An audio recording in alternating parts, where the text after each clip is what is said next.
Il y a un chiffre qui interpelle. L'explosion de l'arrivée de mineurs étrangers du côté des Alpes-Maritimes, via l'Italie. L'année dernière, près de 5000 qui sont entrés clandestinement.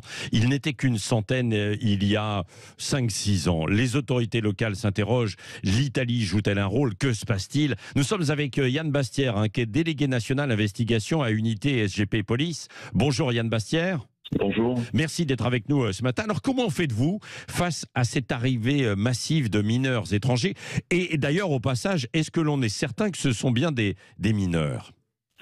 Alors pour répondre à votre première question, on fait au mieux. On fait au mieux avec les moyens à notre disposition, ou avec les moyens en effectif, avec les renforts des unités de force mobile que sont les CRS et les gendarmes mobiles à nos collègues de la police aux frontières. Donc on fait au mieux. Alors ensuite, vous posez une deuxième question et une problématique réelle pour tous les services de police en France et notamment pour les services d'investigation, c'est la minorité des personnes interpellées. Alors c'est de plus en plus compliqué, étant donné qu'il y avait un test dit osseux, où un médecin pouvait déterminer si c'était un majeur ou un mineur. Ce test est abandonné. Et bien maintenant, je vais vous répondre comme à votre première question. On fait au mieux. On fait au mieux.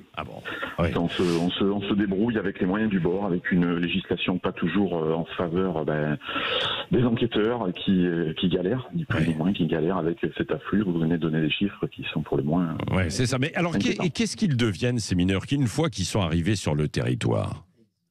Alors, lorsqu'ils sont interpellés en situation irrégulière, sans document, ils sont remis effectivement au service de police ou de gendarmerie, et puis les procédures administratives sont mises en œuvre. Alors, si c'est juste du contrôle transfrontière, ça va encore. Il y a une législation qui veut qu'on protège les mineurs, si on détermine qu'ils sont toujours mineurs, et ils sont protégés par les services départementaux d'aide à l'enfance, puisque voilà, on est dans ce concept-là. Et ensuite, on a d'autres problématiques, et je peux vous en parler d'autant mieux, c'est lorsque cette vague migratoire devient une vague délinquante. Ah bon?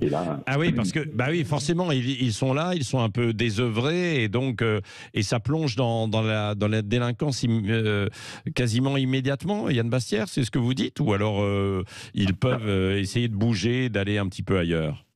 Alors pareil, vous avez posé deux questions.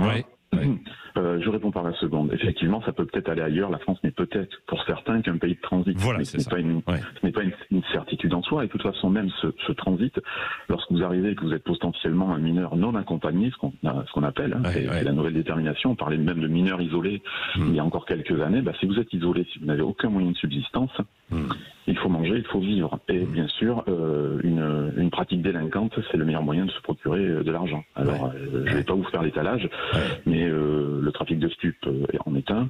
Les vols arrachés, les vols de violence, de bijoux, de téléphones portables pour de la revente. Voilà. Là, en effet, c'est ce qui est très problématique avec les mineurs non accompagnés, c'est lorsque ça devient une problématique délinquante avec l'exploitation en plus, bien souvent aussi de mafia, de réseaux derrière. Alors, et vous, dernière question, Yann Bastière, qu'est-ce qu'on vous demande de faire quand on est policier et quand on les contrôle, ou quelles sont les directives que vous avez? Alors, je vais répondre avec la même réponse que... On fait au mieux. On fait au mieux. On fait au mieux. Non, de toute façon... Non, mais tout à fait. Mais de toute façon, lorsque alors, je repars lorsque je mets de côté la partie purement administrative, lorsque c'est juste un mineur, lorsqu'on contrôle. Alors, il y a du contrôle transfrontière qui se met en place de plus en plus, même si, allez, je vais vous donner un exemple. Nos frontières, qui sont nos collègues de la police aux frontières, qui sont en manque d'effectifs, on va pas se les cacher non plus, aussi bien sur la frontière italienne que sur la frontière espagnole, sont renforcés systématiquement par des CRS ou des gardes mobiles. Mais il ne vous aura pas échappé qu'en ce moment, on a peut-être besoin aussi de ces forces mobiles pour faire du maintien de l'ordre sur des retraites, sur le problème des retraites. Et bien donc, on déshabille ces frontières. J'ai l'exemple du Pays Basque, où 1 à 2 jours par semaine, ces forces qui sont là pour aider, sont prises sur les manifestations. Donc voilà, on fait au mieux. Bon, voilà, c'est le bon résumé. Yann Bastière avec vous ce matin. Face à cette explosion de l'arrivée des mineurs étrangers. C'était des chiffres l'année dernière qui ont été publiés hier. Merci, délégué national investigation Unité SGP Police. Merci d'avoir été avec nous donc ce matin sur Sud Radio.